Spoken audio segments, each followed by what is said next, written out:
Boa noite, gente.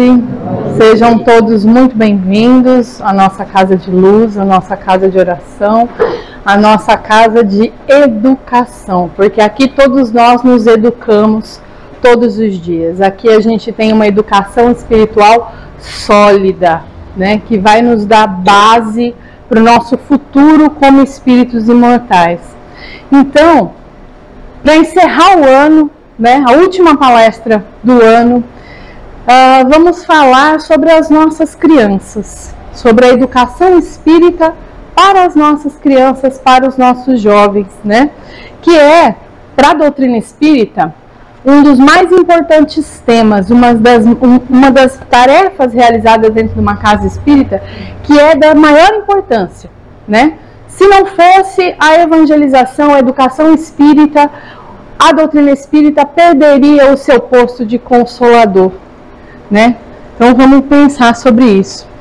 Então, eu trouxe uma reflexão hoje, na verdade, como eu sempre digo, eu sou a reprodutora, né? Eu reproduzo pensamentos e ensinamentos muito superiores ao que eu tenho capacidade de fornecer, vindo dos espíritos, vindo de Kardec, né? Vindo de Chico Xavier, que são infinitamente melhores do que eu para poder falar sobre esse tema. Então eu apenas estou trazendo o pensamento deles, né, o conhecimento que a doutrina nos traz. E para todos aqueles que aqui já trouxeram ou trazem, né, as suas crianças para a evangelização espírita,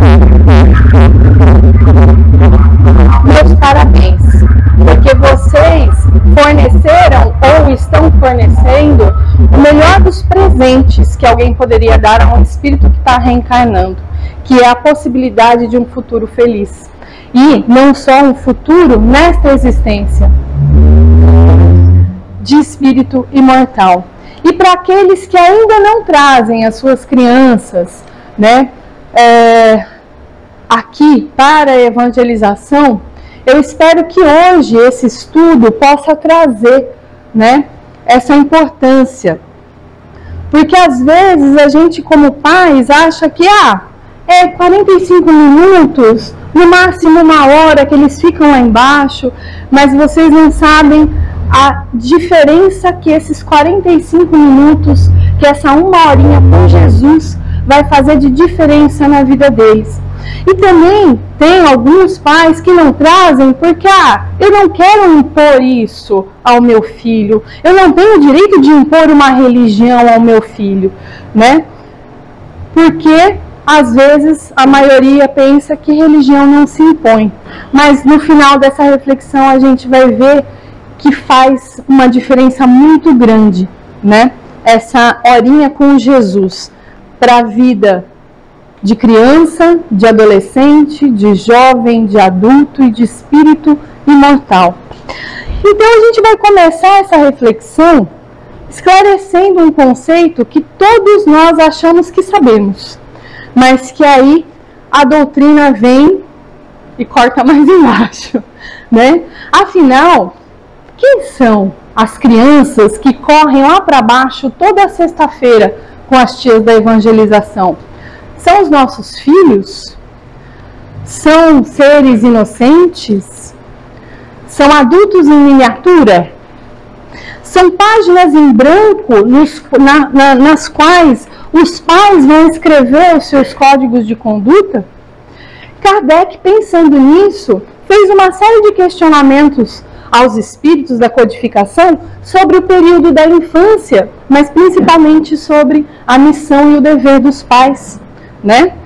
Mas antes de chegar na doutrina, eu quero voltar lá no Velho Testamento e repetir as palavras de Salomão. Eis que os filhos são heranças do Senhor. Ou seja, nossos filhos não são nossos, são filhos de Deus. Nós estamos pais terrenos. E como pais terrenos, temos algumas missões. Primeiro, sermos portais para oferecer para eles a oportunidade deles reencarnarem. Segundo, fornecer-lhes a proteção e os recursos para que eles atinjam a vida adulta, a vida autônoma, e que eles possam, como a gente sempre diz, caminhar com as próprias pernas. Mas uma coisa que a gente não se atenta é que a nossa principal missão é fornecer a eles uma educação moral, uma educação espiritual.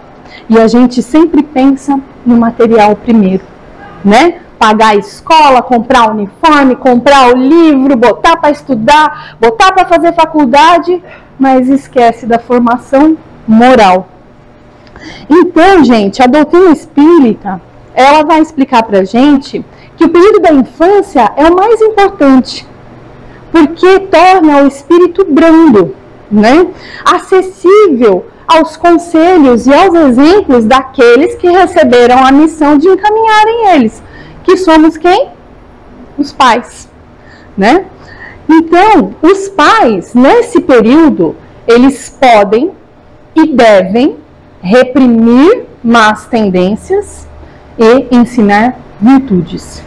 Essa é a principal função de nós como pais.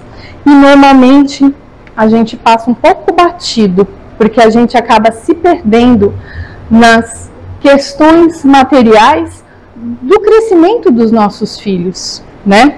Então, na concepção espírita, a infância é um estado passageiro no qual o espírito que está reencarnando tem essa oportunidade de conviver com uma família, com uma comunidade que vai lhe passar valores, né? Que vai trazer ideias novas. Por quê? Porque eles estão temporariamente livres dos seus impulsos e ideias do passado. Eles estão mais acessíveis às influências, só que boas e más também. Então, a gente, não falei que nós estamos pais? Que o pai verdadeiro é Deus? Então a gente pode pensar que somos monitores de acampamento de verão. Deus nos entrega seus filhos para passar uma temporada com a gente. A gente tem o dever de amá-los, a gente tem o dever de educá-los e prepará-los para a vida futura. E quando a temporada de verão acaba, a gente devolve para o pai. Só que o nosso dever, como bons monitores, é devolver os filhos melhor do que eles chegaram para nós. Esse é o dever dos pais. Então, a gente tem que lembrar que as crianças que descem lá toda sexta-feira são os seres que Deus manda novas existências. Foi o que os espíritos disseram a Kardec na questão 385. E a doutrina nos ensina que todos nós, espíritos, fomos criados simples e ignorantes. E é nas lutas e tribulações da vida material, né, através das provas e expiações, é que vamos nos instruindo, vamos nos formando. Então, uma criança não é uma página em branco. É um espírito imortal, com uma longa experiência, só que está adormecida, que volta à carne através de nós, somos portais, para que eles possam evoluir através das provas e expiações. Então a família é o berço que vai abrigar esse espírito para ajudá-lo, para encaminhá-lo, para dar base para que ele cumpra os seus compromissos assumidos. O lar, então, da gente, a gente não pode esquecer que o nosso lar recebe espíritos de diferentes níveis evolutivos. E isso tem uma razão, porque todos nós juntos vamos nos ajudar dentro de uma família para que todos nós possamos crescer, nos ajustar moralmente, estreitarmos laços de amor, principalmente através do perdão, né? Uma família, a gente sempre vem com laços, com a possibilidade de nos perdoarmos por coisas anteriores. Então, nosso filho ou nossa filha estão se reencarnando com um propósito de aperfeiçoamento, adquirir virtudes, desenvolver inteligências, né? E superar, principalmente superar as suas imperfeições, através da influência daqueles que receberam a missão de encaminhá-los, nós, seus pais. Trata-se de um espírito em recomeço, momentaneamente esquecido das suas realizações positivas ou negativas. E, assim como nós também viemos, ele está empenhado em adquirir progresso, em progredir espiritualmente. Ele está empenhado na aquisição, na conquista da felicidade. Então, toda vez que nós olhamos para os nossos pequenos, filhos, netos, sobrinhos, e identificamos tendências, aptidões, percepções, a gente tem que ter em mente que isso são ecos do passado, né? Que renascem na forma dessas impressões que ficam mais dominantes na criança. Assim como as aptidões, também as limitações, as repulsas, as frustrações, né? Ele traz uma história pregressa e nós temos o dever de ajudá-lo com sublimando, né, sublimando virtudes e também se livrando de imperfeições. O período infantil, como a doutrina espírita nos fala, é o mais sério, porque o espírito está mais propício à assimilação desses princípios educativos. André Luiz fala que até os 7 anos o espírito ainda se encontra em fase de adaptação, né, para a nova existência que compete a ele ao mundo. Que até essa idade ainda não existe uma integração perfeita entre ele, o espírito, e a matéria orgânica. Então, as suas recordações de quando ele estava no plano espiritual antes de reencarnar ainda são mais vivas. Por isso que ele se torna mais acessível quando os pais tentam lhe passar bons ensinamentos, boas influências, porque ele está mais consciente ainda daqueles compromissos que ele assumiu no plano espiritual. Digamos que é o período onde ele mais se lembra do que ele veio fazer aqui, né? Então ele está mais firme naquele compromisso de se ajustar, e é aí que os pais devem orientá-lo. Mas, e quando esse período da infância, que a doutrina espírita fala que é o mais importante, quando esse período acaba? Quem são os nossos jovens, né? O jovem, ele está em fase de desenvolvimento, definições, escolhas. Ele está na corda bamba, né? Então, ao sair da adolescência, o espírito ele vai retomar a natureza que lhe é própria, né? Que é o que ele realmente é. Surge, então, nesse espírito, o seu caráter real, após a adolescência. E na juventude, apesar dele ter deixado de ser criança, ele ainda não é adulto. É uma época, é uma etapa do seu desenvolvimento bastante complicado, bastante difícil, né? Que é marcada por mudanças de ordem biológica, de ordem social, psicológica, né? É um período delicado. E nesse período ele precisa mais do que nunca de amparo e orientação, para que ele possa ficar bem consigo mesmo, com o seu próximo e com Deus. Então, essa fase da adolescência, ela é muito importante, porque o espírito, como eu falei, está na corda bamba, ele está se preparando para assumir a sua verdadeira identidade, né? É aí que ele começa a fazer as suas verificações individuais. O que eu gosto, o que eu quero, para onde eu vou, né? E nessa fase ainda é possível, como diz a doutrina, corrigir e compensar falhas, né? Por isso, precisa do olhar atento dos pais. Se a gente perde essa oportunidade, quando ele se torna adulto, aí já fica mais difícil uma remodelação, que é o que a gente chama de reforma íntima. Então, se a criança é preparada, se o espírito é preparado desde a infância para esse progresso espiritual, com essa consciência das verdades espirituais, para ele se torna muito mais fácil, quando adulto, seguir o caminho certo, né? Se a gente deixa essa fase passar, aí fica muito mais difícil para ele. E aí, a Amélia Rodrigues tem um trechinho de uma mensagem dela que é bem bonita, e eu vou ler para vocês. O homem será o que da sua infância se faça. A criança incompreendida resulta no jovem revoltado, e este, assume a posição do homem traumatizado, violento. A criança desdenhada ressurge no adolescente inseguro, que modela a personalidade do adulto infeliz. A criança é sementeira que aguarda. O jovem é campo fecundado. O adulto é seara em produção. Conforme a qualidade da semente, teremos a colheita. É bonito isso, né? A gente tem a possibilidade de ajudar esses espíritos que estão reencarnando na nossa família a evoluir, a progredir, a adquirir virtudes. Então a gente precisa cuidar dos nossos jovens, ainda dá tempo, né? Os jovens ainda podem ser bem orientados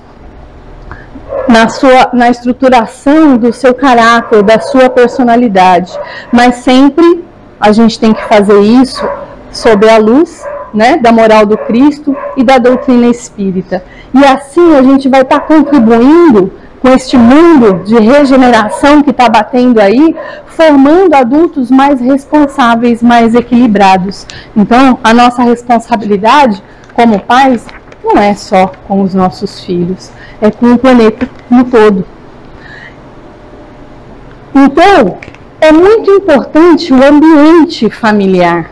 Qual é a importância da família para esse espírito que está reencarnando? O lar deve ser o cenário onde esse espírito que está reencarnando possa se sentir amado, aceito e confiante, né? Onde esse espírito, desde cedo, possa se sentir livre para expor os seus conflitos mais íntimos com sinceridade, sem medo de perder a compreensão dos familiares. Onde esse espírito que está reencarnando possa se sentir à vontade para desabafar os seus problemas, dialogar com profundidade. É assim que a gente pode aproveitar mais essa acessibilidade que o período infantil, né, proporciona. Então, a família tem que ser esteio do espírito que está reencarnando para a sua autoeducação. O exemplo edificante, o ambiente moral, as vibrações amorosas do lar serão, com certeza, determinantes, né, na existência presente desse espírito e na sua vida imortal. Vai deixar marcas, sempre deixa. É na família que a gente pode e deve, em primeiro lugar, conquistar e exercer virtudes fundamentais, como o altruísmo, a paciência, o amor ao próximo, e ao mesmo tempo a gente contribuir, nos empenhando para ajudarmos uns aos outros no progresso. E uma coisa que às vezes a gente acha que está fazendo, acha que não tem tanta importância, a gente tem que ter em mente que eu não posso passar procuração para ninguém educar o meu filho. Essa responsabilidade é minha. O professor, até mesmo o evangelizador, não tem essa obrigação. Essa responsabilidade, essa obrigação de educar esse espírito que está reencarnando, essa educação moral, cabe aos pais, cabe à família. E dinheiro no mundo nenhum vai fazer com que esse espírito adquira virtudes e valores que são os caracteres do homem de bem. Então, se eu desejo que meu filho, no caso a minha filha, seja, além de preparada e culta, que ela seja boa e simples, que seja compreensível e seja cristã, eu tenho que fazer a minha parte. Eu tenho que fazer do meu lar o primeiro templo de saber e de iluminação espiritual, para que a minha filha possa demonstrar para os outros fora de casa, seja na minha presença ou na minha ausência, aquilo não que eu mandei ela fazer, e sim aquilo que ela me viu fazer dentro de casa. Esse é o meu dever como mãe. Na questão 208 do Livro dos Espíritos, é falado assim para Kardec, que o espírito dos pais tem por missão desenvolver os dos seus filhos pela educação. constitui-lhes isso uma tarefa. Tornar-se-ão culpados se vierem a falir no seu desempenho. É forte isso, né? Porque, infelizmente, quando a gente tem o bebezinho lá na maternidade, ele não vem com um manual de instrução. Mas, na verdade, esse manual existe. A doutrina espírita dá, é só a gente buscar. Na questão 582, os espíritos alertam, né, que Deus colocou o nosso filho sob nossa tutela, para que nós o dirijamos na senda do bem.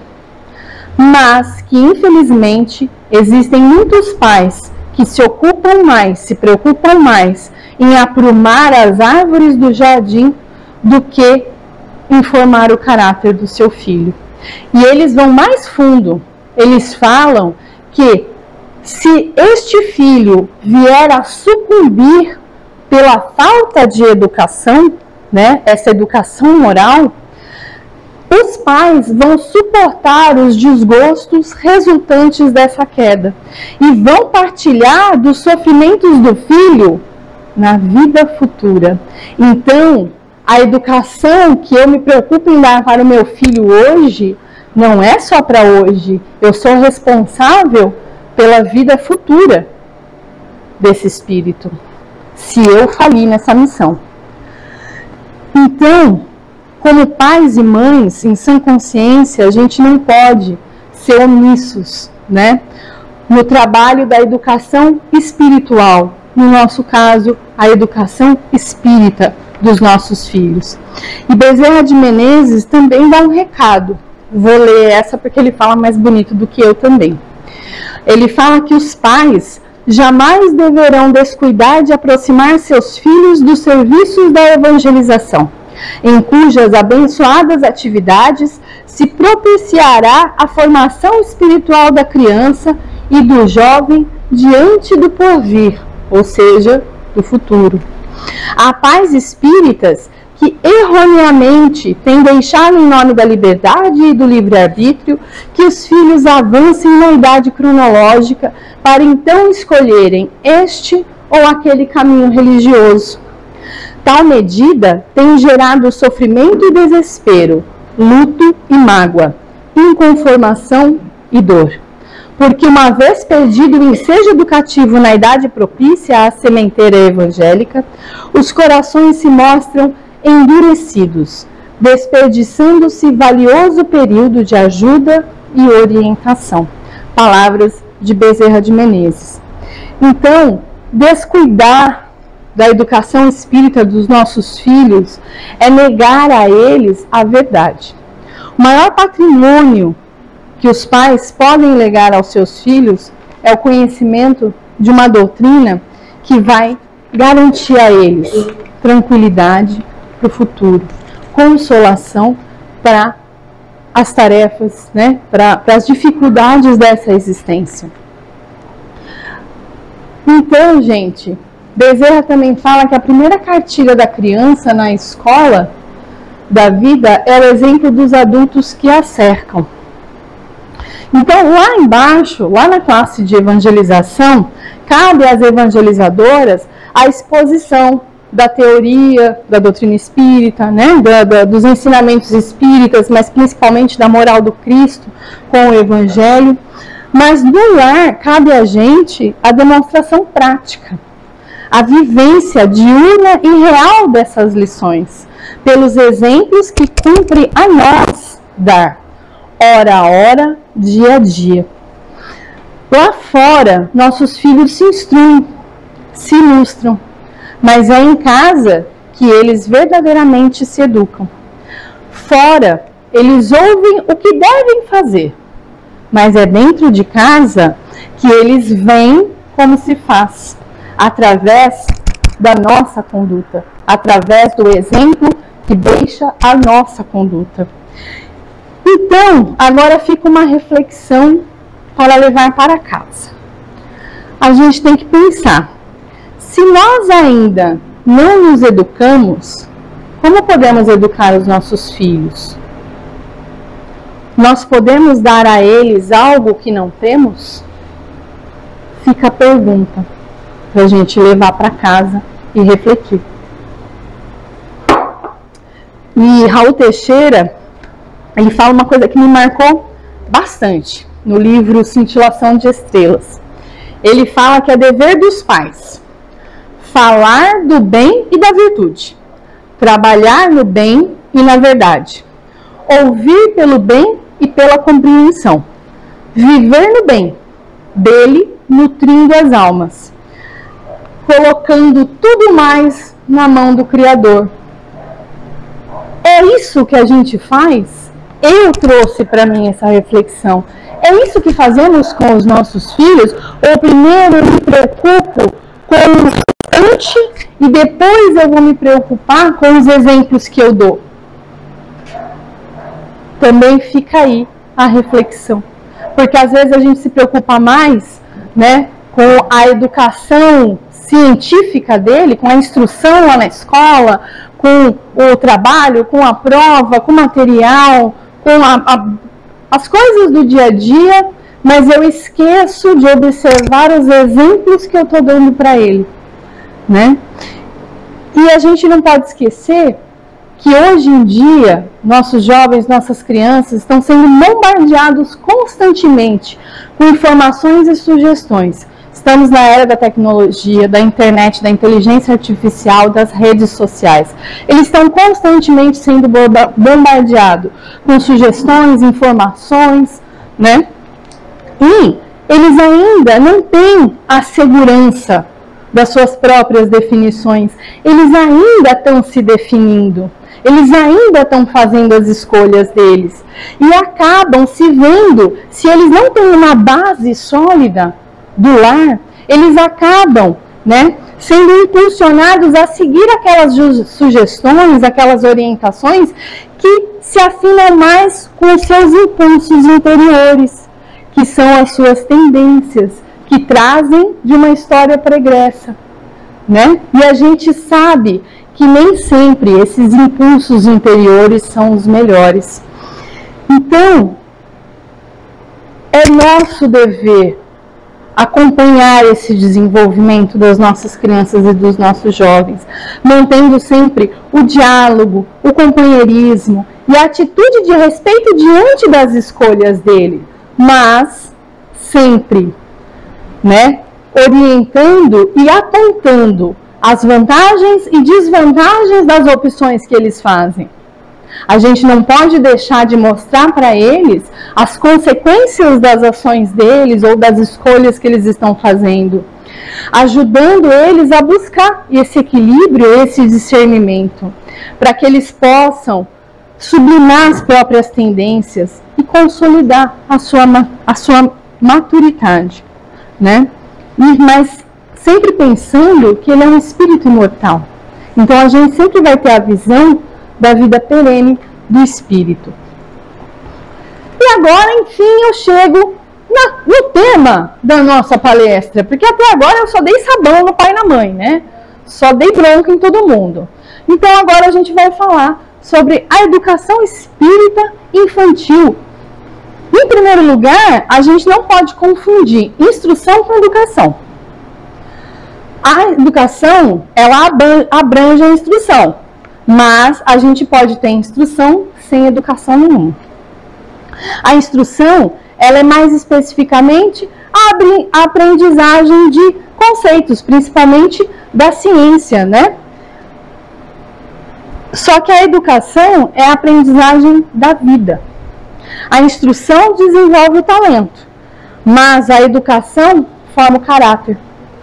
A missão da educação, então, é muito mais elevada, portanto, muito mais difícil de fazer. Instruir é ilustrar a mente com uma certa soma de conhecimentos de diversos assuntos. Mas educar é desenvolver os poderes do espírito, não só pela aquisição do saber, mas principalmente pela formação e consolidação do caráter. Dora Encontre, ela diz que a educação é toda influência exercida por um espírito sobre outro, no sentido de despertar um processo de evolução. E ela diz ainda que essa frase também é bem bonita: o amor verdadeiro é sempre educativo e a educação verdadeira é sempre um ato de amor, né? Então, o termo educação ele é muito mais abrangente. Quando a gente fala em educação, é a educação do espírito. E essa relação educativa, ela pode se dar em qualquer relação humana, né? Todas as vezes que alguém desperta algum bem no outro, aí se deu um processo educativo. O processo educativo do exemplo. Então, as pessoas constantemente se educam e não percebem. Por isso, a educação é um compromisso, deve ser um compromisso nosso de espírito imortal de todo dia e de todo instante, através do nosso exemplo e da nossa atuação no mundo.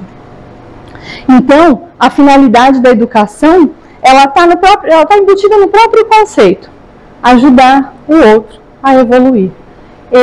Essa é a finalidade da educação. Então, a gente pode colocar que quando eu falo em educação do espírito, eu posso dividir em duas finalidades específicas. É dar bases para esse espírito no cumprimento dos compromissos que ele assumiu ao reencarnar e também, ao mesmo tempo, semear verdades e virtudes a esse espírito com vistas à sua caminhada rumo à eternidade. É o dever dos pais que os espíritos falaram lá para Kardec na questão 208. Reprimir más tendências e ensinar, né, fazê-los, ajudá-los a adquirir virtudes e valores. Esse é o princípio da educação. Então, do ponto de vista espírita, se eu for ver como somos espíritos imortais, a minha educação, ou a educação de todos nós, não começa no berço e nem termina no túmulo. Muito pelo contrário, ela começa muito antes do nascimento e vai muito além da morte do corpo físico. O espírito está em constante progresso, então ele tem que passar por um constante processo educativo. É uma ação constante e ininterrupta, que vai nos ajudar a nos modificar. Outra coisa que a gente vai levar para casa para refletir é o seguinte: o espírito que se educa, ele tem pela frente tempo suficiente para atingir os seus objetivos de longo curso e põe em ação todo o seu potencial com vistas ao alcance dos mais puros ideais. O espírito que se educa sabe aonde vai. E quem sabe para onde vai, quem sabe por onde está se encaminhando, vai dar passos mais firmes, mais seguros e vai contornar muitos obstáculos ao invés de dar de cara com eles. É outra coisa que a gente pode levar para casa para refletir a respeito dos nossos pequenos, dos nossos filhos, que também já não são tão pequenos. E quando a gente está falando em educação espírita, a gente tem que lembrar que as bases da doutrina espírita, as verdades espirituais, né, em relação à imortalidade do espírito, né, o livre-arbítrio, a lei de causa e efeito, as vidas sucessivas, ou seja, a reencarnação, esses conceitos passados ao espírito logo no início da sua reencarnação, né, essas verdades espirituais vão dar base para eles. São verdades que a gente não pode negar aos nossos filhos, porque essas são bases que têm realmente a força capaz de educar o espírito. A diferença que isso vai fazer na vida futura deles. Esses conceitos da doutrina espírita, eles vão oferecer um argumento muito forte, desde cedo, sobre a necessidade do progresso espiritual. Que nós que chegamos de outra religião, já adultos na doutrina, tivemos dificuldade em assimilar, né? demoramos mais tempo para essa assimilação. E oferecendo esses ensinos desde cedo às crianças, quando chegarem à vida adulta, elas têm muito mais base para o seu processo educativo. E eu, falando em educação, eu só falei de educação até agora, né? Eu não falei em evangelização. E em vários estudos, livros, uns usam o termo educação espírita, outros usam o termo evangelização. Para mim, na verdade, pessoalmente, é apenas duas palavras que significam, que vão levar no mesmo sentido, que vão fornecer a mesma coisa. Mas a gente pode pensar assim: quando o espírito está reencarnando, ainda no ventre da mãe, ele precisa de um tratamento de choque. Ele precisa do suprassumo da boa influência, né? Ele precisa do modelo e guia perfeito, Jesus. Então, ele precisa do evangelho. Por isso, evangelização espírita infantil. E é o que se faz aqui na área da infância, sobre a denominação de evangelização, que é a difusão do conhecimento espírita, mas principalmente da moral do Cristo, dos ensinamentos evangélicos. Então, como a preocupação não é somente a transmissão dos conhecimentos, né, espíritas, mas sobretudo a formação moral dos pequenos, e como a formação moral se inspira no Evangelho, então, para nós, na nossa casa espírita, o termo mais apropriado é, então, evangelização. Então, esses são os ensinamentos que as tias da evangelização passam para os pequenos lá embaixo. O ensinamento espírita e a moral evangélica. E esses conhecimentos são levados às crianças através de situações práticas da vida, pois a metodologia que elas empregam, né, pretende que a criança possa ser capaz de refletir, de tirar conclusões próprias desses temas que elas estão estudando, né, porque só assim vai se realizar uma aprendizagem real. Então, as atividades lá embaixo das tias têm principalmente três objetivos. Em primeiro lugar, foi promover a integração da criança consigo mesma, com o próximo e com Deus. Proporcionar o estudo das verdades espirituais, a lei natural que rege o universo, né, a origem e o destino dos espíritos e a relação do mundo espiritual com o mundo terreno. Mas também a oportunidade de que eles se percebam como seres integrais, críticos participativos, herdeiros de si mesmos, cidadãos do universo. Olha só como é importante o trabalho das nossas irmãs da evangelização. E aí, conforme os nossos pequenos vão deixando de ser pequenos, vão solidificando esses conceitos, vivenciando essas lições dentro e fora da casa espírita, ganhando mais discernimento, mais habilidade, se tornando jovens, aí vai se abrindo, né, as novas oportunidades, os novos conhecimentos dentro da doutrina e da vida. E esse leque mais aberto, mais amplo, aí sim a gente pode chamar de educação espírita, conforme viemos falando até agora, né? E a nossa casa continua a fornecer bases para a educação do espírito, mesmo fora da infância e da juventude. Mas o mais importante é que os pequenos tenham, o mais cedo possível, o contato com a moral evangélica e com as verdades espíritas.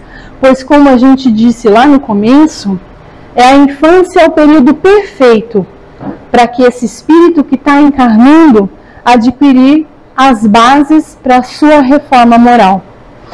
E caso a gente perca essa oportunidade, como diz Guilherme Ribeiro, inútil improvisar escolas regenerativas para obrigar o endireitamento de árvores que envelhecem tortas. As escoras só asseguram o crescimento correto das plantas novas, evitando que seus caules se desviem do rumo certo. E assim ocorre com os seres humanos.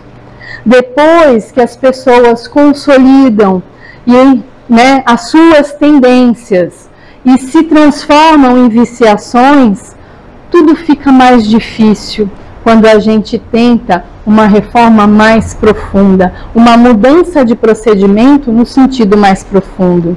Então a gente precisa entender a evangelização como sendo a melhor contribuição, como pais e mães, que possamos oferecer aos nossos filhos. A criança que se evangeliza, ela se torna um jovem digno, transformando-se num cidadão que baseia a sua vida no amor. E aí, isso traz uma bagagem de luz para ele, que mesmo que se ele estiver andando em trevas exteriores, ele vai ser capaz de se iluminar. Pestalozzi, ele se preocupava muito, com o aspecto global e equilibrado que deve ter a educação. E ele resumiu a questão na sua famosa tríade: educar o coração, a cabeça e as mãos, que é o que chamamos de educação integral, que é a proposta da doutrina espírita. Então, para a gente melhor entender como funciona a educação integral, vamos pensar nos pássaros. Os pássaros só vão conseguir voar com tranquilidade e segurança se as duas asas estiverem formadas da mesma maneira, se tiverem um desenvolvimento harmônico das suas asas. Assim também somos nós. Nós somos pássaros também, só que rumo à eternidade. E somente estaremos seguros nesse voo e só poderemos voar com tranquilidade se as nossas duas asas também estiverem harmonicamente formadas. A asa da instrução e a asa da moralidade, da educação moral. Então, é essa educação que a gente tem que pensar, em primeiro lugar, a fornecer aos nossos filhos, pensando no futuro deles. Não só no futuro dessa encarnação, no seu futuro como espírito imortal, E como diz Bezerra de Menezes, criança que se evangeliza, adulto que levanta no rumo da felicidade por vindoura. Isso é muito consolador e é essa a proposta da doutrina, Então, educar não é só fornecer as verdades espirituais, os conceitos da doutrina espírita, Mas é também envolver, a criança, o jovem, esse espírito, numa atmosfera de responsabilidade, de respeito à vida, de fé em Deus, de consideração e amor aos seus semelhantes, De ensinar a eles, valorizar todas as oportunidades recebidas, de trabalhar construtivamente e de se integrar, consigo mesmo, com o seu próximo, mas principalmente com Deus. Então, na infância, as impressões positivas, que esse espírito está recebendo, elas podem sim ser determinantes para a sua vida futura, para o seu futuro nessa existência e para as suas vidas futuras. Então, olha a responsabilidade que nós temos diante desses espíritos que estão reencarnando, porque eles sofrem influência positiva, mas eles também estão acessíveis às influências negativas. E por causa desse estado de semiconsciência, do espírito encarnado, num corpinho de criança, as suas barreiras de defesa psíquica estão neutralizadas temporariamente. Então eles estão mais brandos, mais receptivos, mais maleáveis e mais abertos às influências. Tá acabando, gente. Então, é daí que tem a grande importância, que vem a grande importância de fornecermos, de trazermos as nossas crianças, os nossos jovens para a casa espírita, para a possibilidade de se evangelizar, de se educar, Porque dessa forma eles vão estar mais preparados para poder enfrentar as dificuldades, né, da vida. E o único meio de cultivar no espírito da criança, desde bem cedo, né, o entendimento da prática das boas obras, a aquisição da moral e do saber, para que os nossos filhos, quando chegarem no fim dessa vida, no fim dessa existência, eles possam estar conscientes das suas conquistas espirituais, eles serem conhecedores de si mesmos, né? E poderem, lá no fim da vida, dizer, né? Saber que são filhos de Deus e são colaboradores na obra divina. Olha só como nós somos responsáveis. A evangelização da criança é a melhor maneira que o Centro Espírita tem de realizar a maior das finalidades do Espiritismo, que é transformar todo mundo em homens de bem. E, como eu disse lá no começo, se não fosse as ações de evangelização infantil, o Espiritismo perderia, né, a sua missão de consolador. Então, vamos valorizar, hoje só tem uma aqui, a outra está lá embaixo. Vamos valorizar as nossas irmãs da evangelização, pois essa tarefa, gente, exige uma equipe com habilitação específica. Os trabalhadores espíritas envolvidos com a evangelização são irmãos que se preparam, que se capacitam para essa tarefa tão grande e tão bonita. Mas, sempre tem mas. Nada é por acaso, como não existe nada sem explicação, sem significado na obra divina, não é apenas tarefa no bem, é resgate. No livro O Evangelho de Chico Xavier, Chico nos mostra um dos motivos pelos quais existem pessoas que são empenhadas na educação moral das crianças. Ele disse, eu vou ler, são palavras dele. Várias vezes visitei com Emmanuel e André Luiz as regiões do umbral.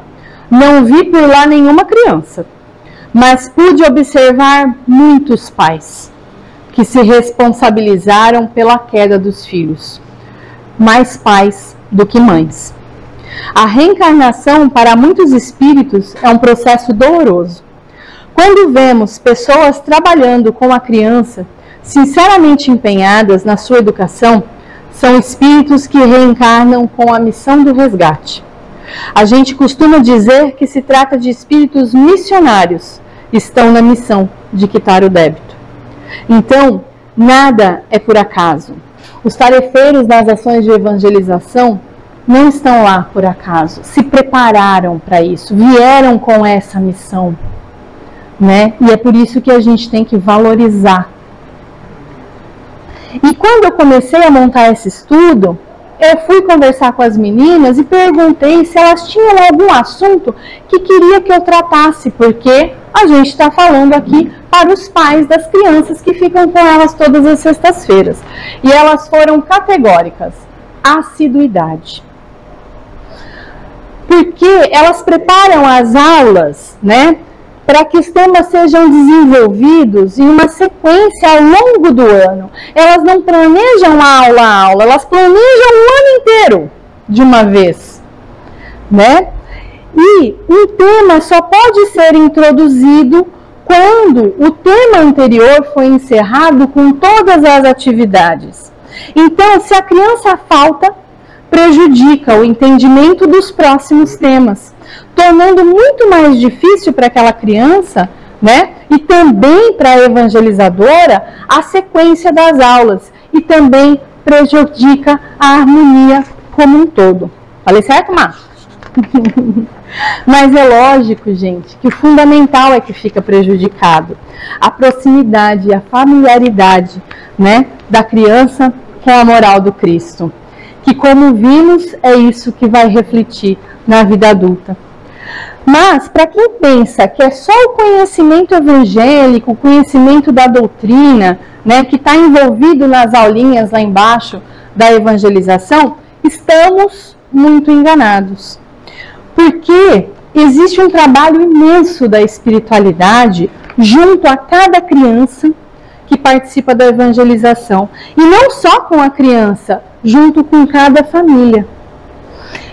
E eu li também, durante o meu estudo, eu achei uma frase que eu achei fantástica. Toda vez que entra uma criança na evangelização, entra junto uma família com uma história. E por que disse estamos muito enganados? Porque até eu realizar esse estudo, eu não conhecia esse trabalho, né? Que o plano espiritual realiza com as equipes de evangelização e com as famílias, né? Foram as meninas que me indicaram o livro A Evangelização no Mais Além. Nesse livro, o irmão Lúcio de Abreu, né, o irmão espiritual Lúcio, ele vai relatar, ele narra as experiências de Aninha, que é uma evangelizadora que desencarnou bem cedo, bem nova, e ela agora vai integrar a equipe de evangelização no plano espiritual. Então ela tem que passar por uma série de treinamentos, de estudos, de palestras, de aulas, e também acompanhar para ver como é o trabalho que a espiritualidade realiza junto, né, nas casas espíritas, com as equipes de evangelização e com as crianças. Então, lá no capítulo 12 desse livro, recomendo a leitura, é um livro bem fininho, uma leitura bem gostosa, e um dia a gente lê ele inteirinho. No capítulo... Olha lá, tá na mão da Má. No capítulo 12, né, a gente vai ter a dimensão de como o trabalho da espiritualidade, que envolve as equipes de evangelização, as crianças e as famílias, é tão grande. Eles chamam de rede de auxílio, né? E lá eles narram o caso, né, bem complicado, de um menino de 7 anos que participa das aulas de evangelização de uma casa espírita, só que esta criança está iniciando essa vida com uma missão de resgate muito complicada. Ele está sendo obsediado já com 7 anos de idade por 4 espíritos, né? E aí é Bezerra de Menezes que fornece as informações, porque eles se consultam, a equipe espiritual se consulta com Bezerra de Menezes para poder realizar esse trabalho de auxílio. É um espírito, esse espírito em vida anterior foi um professor, eu acho que foi universitário, o livro não deixa bem claro, né? Mas que ele era muito, ele influenciava muito os seus alunos, era aquele professor que todo mundo gosta, e ele embutia na cabecinha dos seus alunos ideias materialistas, de que essa vida é a única, não existe Deus, aqui é só a matéria, a função dessa vida é usufruir dos prazeres e das coisas materiais. Esses eram os ideais que ele embutia na cabeça de seus alunos, e um deles, não tendo essa vida material prazerosa, né, não tendo possibilidade de usufruir dessa vida material por questões financeiras, como o professor afirmava que essa era a única vida e que depois dessa não existia mais nada, ele se matou, né, ele se suicidou. E aí, agora reencarnado, né, com 7 anos de idade, os espíritos do pai e dos 3 irmãos daquele aluno que havia se suicidado o encontraram e estavam aterrorizando a criança, né? Então, a equipe espiritual, ela começa a fazer visitas no lar deste menino para poder auxiliar, né, a criança e a família que estava em desespero. E eles reparam que a casa, né, que aquele lar era desprotegido, porque não era feito o evangelho no lar, né? Aquilo que era observado na casa espírita, nas aulas de evangelização, não era vivenciado em casa. Então, eles encontraram um lar desprotegido que dava muito fácil acesso a essas influências menos felizes desses obsessores. E o auxílio, então, que a equipe espiritual realiza, né, envolveu o atendimento da família, da evangelizadora da criança, porque aqueles espíritos obsessores também estavam trabalhando junto à evangelizadora para prejudicar, para não conseguir auxiliar o menino, né? Então eles trabalharam com a família da evangelizadora, a equipe de evangelização e a família. E, ao mesmo tempo, aqueles espíritos obsessores estavam sendo ajudados pela equipe mediúnica da casa, né? Então, olha só como é grande essa rede de auxílio. E esse atendimento, Lúcio relata, que demora muito tempo. Não foi uma coisa assim rápida, foi um atendimento que foi sendo feito ao longo de muito tempo. E só foi eficaz, ou seja, ele só deu resultados positivos porque a criança frequentava a evangelização, né? Então, a gente pode concluir com esse estudo que a nossa missão como pais é grandiosa, é importantíssima e difícil.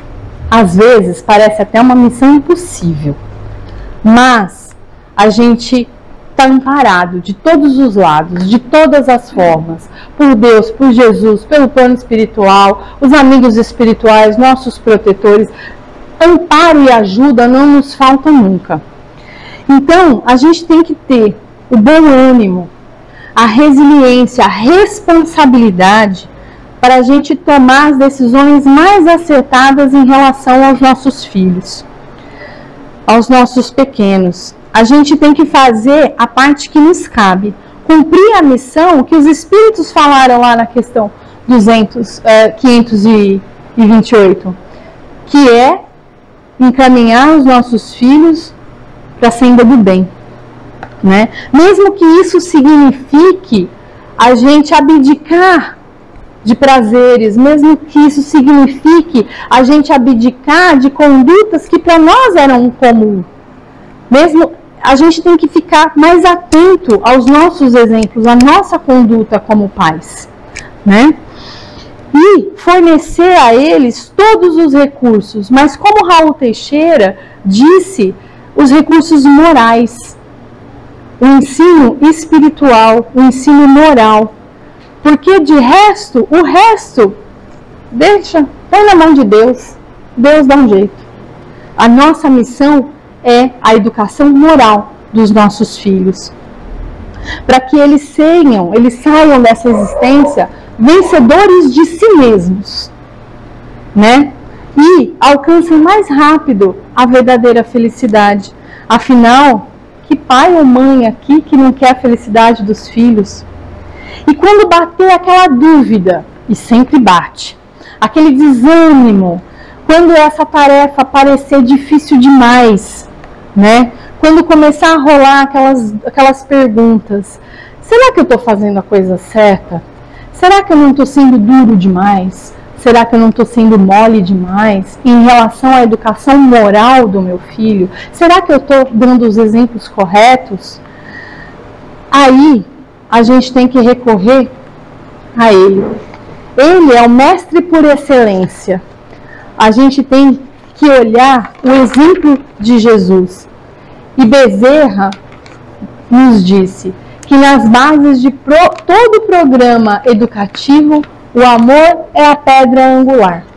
Jesus é o mestre por excelência.